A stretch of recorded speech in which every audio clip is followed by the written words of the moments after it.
नंगौ आं बे आयेन आफादाव मासि लाखांनायनि उनाव जिहेतु बर' रावा आसामनि एस'सियेट अफिसियेल लेंगुवेज आसामनि मावख'आरि राव बे हिसाबै बेखौ आङो मावफुंनो थाखाय आखायाव लादों आरो आसाम आयेन आफादा जिरायनायनि समनिफ्रायनो आं जिरायजेननायनि समनिफ्रायनो बेखौ बोरै खालामनो हायो बेनि उनाव जोंनि लाइमोनफोरखौ लाबोनानै आं बेवहाय माने खामानि मावनो थिसननानै आं आरम्भ खालामदों जागायजेनदों। आसामनि राजथावनि दिसपुर बर'फोरनि मोनसे गोग्गाथाव बाथ्राया जाबाय आसामनि राजथावनि दिसपुराव जेरावबो बर' रावजों लिरनायखौ नुनो मोननाया।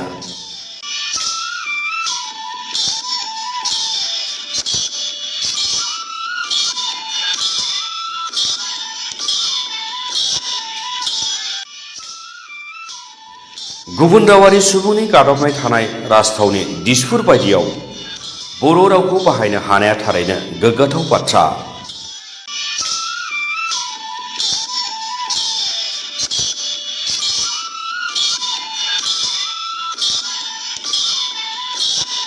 बेनि अनगायैबो आथिखालाव आसाम आयेन आफादाव बर' रावाव बुंनो गासिबो हाबाफारिखौ बर' रावाव लिरनो आरो एमएलए मन्थ्रिफोरा बर'आव बुंनायखौ गुबुन रावाव लोगो लोगोनो थोंजोङै रावस्लायनानै होनो हानायनि राहा जानाया जोबोद गोजोनथाव बाथ्रा। बेफोरबादि खामानिखौ गोसो होथाबनानै मावफुंदोंमोन आथिखालनि आसाम आयेन आफादनि बुंथिगिरि बिस्वजित दैमारि बिथाङा। नंगौ आं बे आयेन आफादाव मासि लाखांनायनि उनाव जिहेतु बर' रावा आसामनि एस'सियेट अफिसियेल लेंगुवेज आसामनि मावख'आरि राव बे हिसाबै बेखौ आङो मावफुंनो थाखाय आखायाव लादों आरो आसाम आयेन आफादा जिरायनायनि समनिफ्रायनो आं जिरायजेननायनि समनिफ्रायनो बेखौ बोरै खालामनो हायो बेनि उनाव जोंनि लाइमोनफोरखौ लाबोनानै आं बेवहाय माने खामानि मावनो थिसननानै आं आरम्भ खालामदों जागायजेनदों। बेनि उनाव दा आङो आसाम आयेन आफादाव फुललि बर' रावखौ बाहायबाय आरो आसाम बिधान सभायावबो दा सोरबाया बर'नि बुङोब्ला बेखौ एसामिसजों ट्रेन्सलेट खालामनो थाखाय इन्टारप्रेटर दं आरो एसामिसखौ बर'आव ट्रेन्सलेट खालामनो थाखाय इन्टारप्रेटर दं आरो कन्टिनिउवासलि आसाम बिधान सभाखौ दा माने जोङो बर' रावजों माने इन्टारप्रेटरा ट्रेन्सलेट खालामनानै होबाय थायो आरो बेखौ आसाम आयेन आफादाव जुदि जोंनि जि एमएलए फोर जिरायनानै थायो बिथांमोना गोसोब्ला बर' एबा असमिया रावजों बिथांमोना खोनासंनो हायो आरो बे राहाखौ खालामनाय जाबाय। गासै प्रसिडिंआनो बर' रावजोंबो दा माने ओंखारजोब्बाय आसाम एसेम्ब्लिनि जोंहा रिपर्टार बेवहायनो जनानै थायो आरो आसाम बिधान सभायाव गासै सावरायनाय बाथ्राफोरखौ जोङो बेवहायनो लिरो आरो लाइभ जानायखाय जोंहा रेकर्डिंनिबो राहा दं ओंखायनो बर' रावा समान समानै बेवहाय दा बाहायजाबाय। जुदि जोङो माबा मोनसे सार्कुलार होयो बर' रावजोंबो बियो ओंखारो आरो बिनि थाखाय बर' रावखौ बाहायनो जोङो पस्ट सेंसन खालामजोब्बाय आङो दा बेवहाय डेपुटि सेक्रेटारिसिम। बुंथिगिरि बिथांनि नाजानायावनो आथिखालाव आसाम आयेन आफादाव बर' सेलाबो आबुं महर मोनबाय जायनि जाउनाव बर' रावखौ आसाम आयेन आफादाव बाहायनाया गोरलै जानानै फैदों। बर' रावखौ आसाम आयेन आफादाव असमिया इंराजि रावफोर बायदि समानैनो इयुनावबो अरायथायै बाहायनायाव जाहाथे जेबो जेंना सोमजिया बेनि थाखाय आसाम आयेन आफादनि नेमखान्थिखौ सोदांनानै आसाम आयेन आफादाव पास खालामनायाव मैखोम बिफाव लादोंमोन आथिखालनि बुंथिगिरि बिथाङा। माने आयेनाव जोंनि रुलाव बेखौ जोङो पास खालामनानै लाबाय बे दा आसाम आयेन आफादनि गासै प्रसिडिं आरो गासैबो बियो असमिया इंलिसजों लोगोसे बर' रावजोंबो जाबाय थागोन। दा ओंखायनो बर' रावखौ जों बाहायो गासैबो दा आसाम आयेन आफादाव जिखुनु माबाफोर जुदि साइन बर्ड लिरोब्लाबो बेवहाय जों बर' रावखौ बाहायफायो गेटनिफ्राय लानानै आरोखि आरो बबेबा माबा मोनसे मावोब्लाबो बेखौ बर' रावजों बाहायफायो आरो दा बियो रुलाव थानाय हिसाबै बेखौ बाहायनांगौआ साफ्रोमबो अफिसारनिनो बिबान आरो गासैबो बेजों सोमोन्दो थानाय सुबुंनिनो बिबान आरोखि। गतिके आं सानो दा बर' रावखौ बाहायलांनायाव बेवहाय जेनिफ्रायबो बाधा इयुनाव थाला आरो माबाफोर उसुबिदा फैयोब्ला बे आयेननि माने हेफाजाब लानो हागोन बे रुलनि हेफाजाब लानो हागोन आरो। बर' सेलाव साख्रि मावनाय साख्रिआवला बिथांमोनहा जोंनि सिगाङाव ओरैबादि बुङो। खुलुमनाय थाबाय आंनि मुङा डक्टर कारान बसुमतारी आं आसाम आयेन आफादाव आथिखालाव आन्डार सेक्रेटारि हिसाबै बेसिकेलि बर' सेलनि आन्डार सेक्रेटारि हिसाबै आं आथिखालाव मावगासिनो दङ आसाम आयेन आफादाव। बे जोंनि बर' सेला आसाम आयेन आफादाव जोंनि बर' सेलआ 2024 नि फेब्रुवारि दानाव दाजादोंमोन एबा जोनोम मोनदोंमोन। जेब्लानिफ्राय बर' सेलआ आसाम आयेन आफादाव दाजादोंमोन अब्लानिफ्रायनो आं आथिखालसिम मावगासिनो दङ आन्डार सेक्रेटारि बिबान आजावनानै। जोंनि बे बर' सेलआव डिपुटि सेक्रेटारिनिफ्राय लानानै आन्डार सेक्रेटारि आरो बेनि गाहायाव माखासे राव सोलायगिरि आरो इन्टारप्रेटार, टाइपिस्ट गासैखौबो लानानै गासै 20 सासेनि गेजेराव जोंनि बर' सेलआव एमप्लयिफोर दङ। जोंनि आसाम आयेन आफादाव बर' सेलनि गुबै खामानियानो जाहैबाय आसाम आयेन आफादनि गेजेरजों जेसेबांखि माने बिल पासफोर जायो बा जेसेबांखि आसाम आयेन आफादा खामानिफोर मावो बै खामानिफोरखौ बर' रावनि गेजेरजोंबो मावनो हानायनि एबा गासैखौबो जायफोरनाखि खामानिखौ आसाम आयेन आफादा आसामिस इंलिश बा बेंगली लेंगुवेजजों मावनाय जायोमोन बे मावनाय हाबाखौनो बर' रावनि गेजेरजोंबो गासैखौबो मावनाय जायो। फंसे खोथाखौ आं बुंनांगोन, बर' सेलआ मानो जाखो आरो बर' सेल जानायाव बा बर' सेल जानायाव जोंनि बर'फोरनि थाखाय बा बर' मन्थ्रिफोरनि थाखाय आसाम आयेन आफादाव बेसेबां मोनसे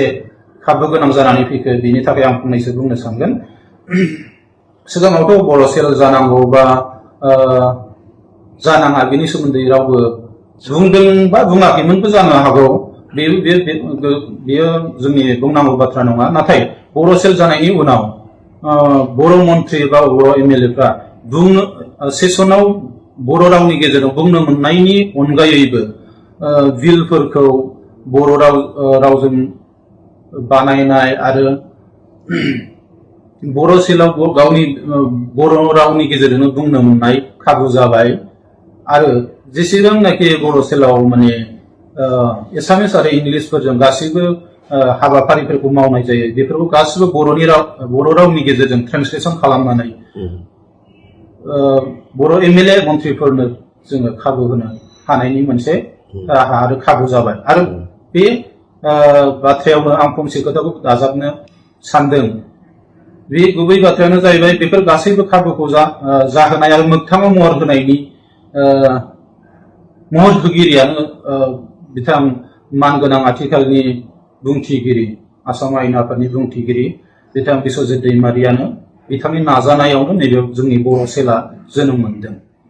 खुलुमबाय, आंनि मुङा सेल्फमेड रानि बर'। आं दा आसाम आयेन आफादनि बर' राव खथायाव सासे राव सोलायगिरि महरै खामानि मावगासिनो दङ। जोंनि बे बर' सेलनि खामानिखौ स्टार्ट खालामदोंमोन जोंनि आसामनि बर'नि फार्स्ट बुंथिगिरि मानगोनां बिस्वजित दैमारि सार बिथाङा बे बर' सेलनि खामानि मावनायखौ जागायजेनदोंमोन 2021 मायथाइनिफ्राय। जेब्लानिफ्राय बिथाङा बे सेलखौ जागायजेनदोंमोन अब्लानिफ्रायनो आं बेवहाय सासे राव सोलायगिरि महरै खामानि मावदों। बै समाव जेब्ला जों खामानि मावजेनदोंमोन जोंनि जा पस्ट बेयो रेगुलार नङामोन। थ' बिथाङा जोंनि जा बुंथिगिरि सार बिथाङा गोबां नाजानायनि गेजेरजों जोंनि बे आसाम आयेन आफाद बायदि मोनसे असमिया मेजरिटिनि जायगायावहाय बर' सेल बायदि मोनसे ब्रान्चखौ जे बेखेवनो हाबाय, बेनि उनाव गासै पस्टखौ रेगुलार खालामनो हाबाय। बेनि थाखाय दा बेवहाय आङो सासे रेगुलार महरै साख्रि मावगासिनो दङ राव सोलायगिरि महरै। बेनि थाखाय जोंनि जा आसामनि मानगोनां बुंथिगिरि बिस्वजित दैमारि सार बिथांखौ जों बयबो साबायखर होनांगोन। मानो होनोब्ला आसाम बायदि मोनसे स्टेटनि बे जेरावनोखि असमिया मेजरिटि एरिया बेवहाय बर' सेल बायदि मोनसे ब्रान्चखौहाय खुलिनानै जोंनि बर'नि गासै खामानिखौ बेवहाय मावनो हानाया बा सारा जा मावनो थाखाय बिखाफोर दाननानै थांखि लादों बेखौ जोङो बयबो माने हाया बे खामानिखौ मावनो। बेनि थाखायनो आं बिथांखौ मान होयो अराय।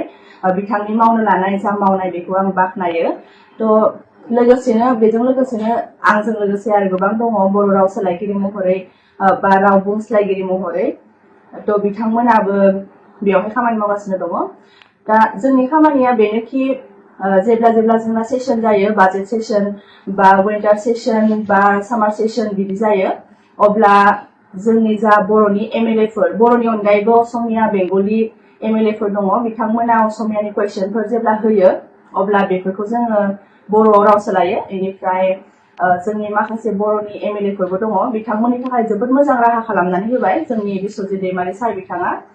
जे बर'आवनो बिथांमोना बाथ्रा सोंनो हायो बा फिननायफोरखौबो बिथांमोना बर'आवनो जुदि गोसोब्ला मिथिनो हागोन मानो होनोब्ला जोंना बर'नि मिनिस्टार्सफोरबो दङ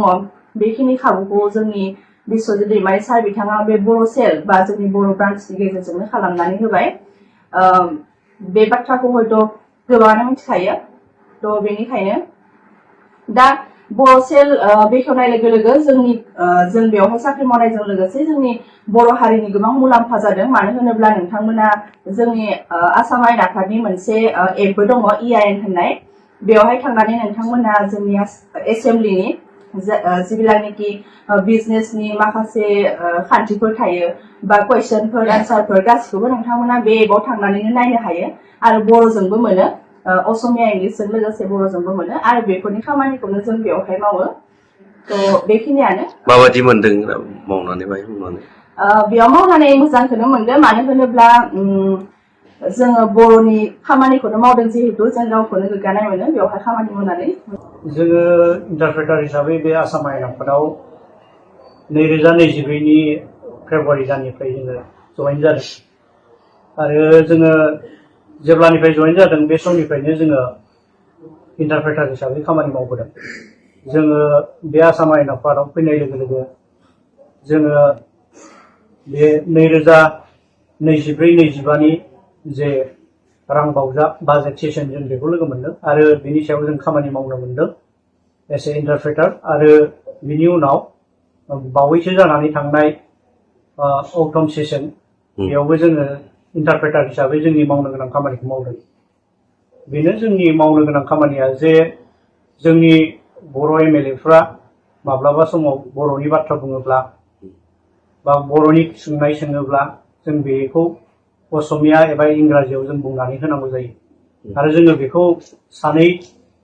इन्टारप्रेटार जोंखौ एपइन्टमेन्ट होदों आरो जोङो बेखौ जों रटेसन खालामनानै सोलाय जोङो पार आवार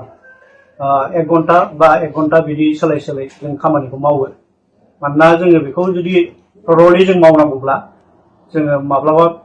एसे उसुबिदा जायो बुंबाय थानायाव बेखायनो जोङो बेखौ रटेसन हिसाबै जों मावगासिनो दङ दा नोंथांमोना इन्टारप्रेटार हिसाबै खामानि मावगासिनो दं सासे इन्टारप्रेटार जानो थाखाय लोगो लोगोनो जिहेतु ट्रेन्सलेट खालामनाय जायो एसे माबायदि प्रिपारेसन जानांगौ जायो बा मा मोनसे प्रब्लेम माबायदि फेस जायो प्रब्लेमा गैया नङा गोबां दं खारन जोङो उइदाउट इनफरमेसन मालाबा सोरबा एमएलए बा सोरबा मन्थ्रिया मा बुंगोन बे आयदानि सायाव जोङो माब्लाबा हठाৎ जोङो बुंनांगौ जायो आरो बेफोरबायदि समाव जोंनि प्रेजेन्स अफ माइन्डफ्रा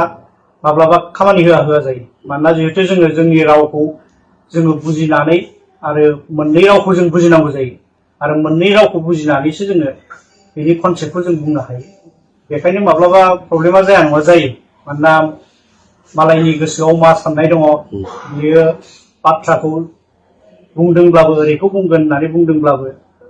सोदोबफ्रा मा ओंखारो माब्लाबा उन सिगां जायो बेफोराव माखासे जेंनाया फैयो गैया नङा आरो जों गोदान हिसाबै बेयाव जेंनाखौ मोनदों मानोना जोङो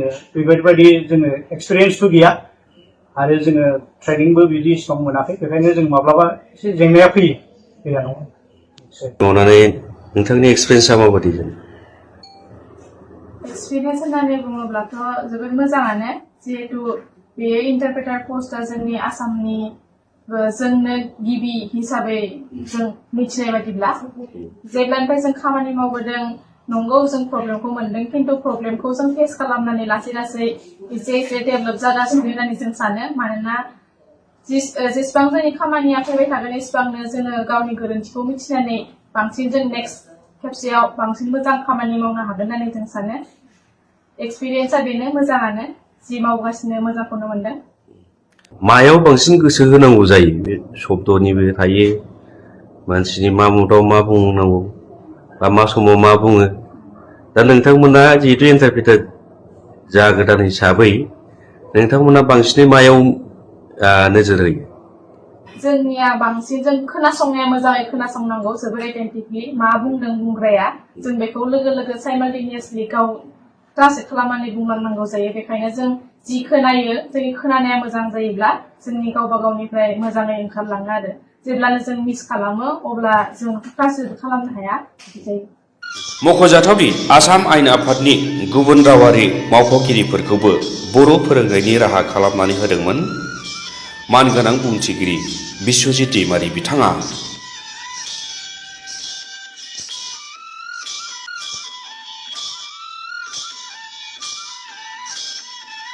তিনিমহীয়া বড়ো ভাষা শিকোৱাৰ ব্যৱস্থা কৰিছিলে ইয়াত বড়ো ভাষা শিকি কেনেকুৱা পালে কেনেকুৱা শিকি কিমানখিনি আপোনালোকে শিকিব পাৰিলে ইয়াৰ বিষয়ে অলপ আমাৰ মাননীয় অধ্যক্ষ মহোদয়ৰ মানে পৃষ্ঠপোষকতাত আমাৰ এছেম্বলিত বড়ো ভাষাৰ 3 মহীয়া কোৰ্চ এটা আনিছিলে তো সেই কোৰ্চটো কৰি পেলাই আমাৰ বহুত ভাল লাগিল এটা নতুন বস্তু আমি জানিবলৈ পালো তাৰ শিকি ভাল লাগিলে বড়ো ভাষা অলপ অলপ আমি হেৰি কৰিব পৰা হৈছো বাৰ্তালাপ কৰিব পৰা হৈছো এটা আপুনি मा खबर मोजां ओंखाम जाबाय ना जाबाय দুই এটা সৰু সৰু চেষ্টা কৰিছো শিকিবৰ কাৰণে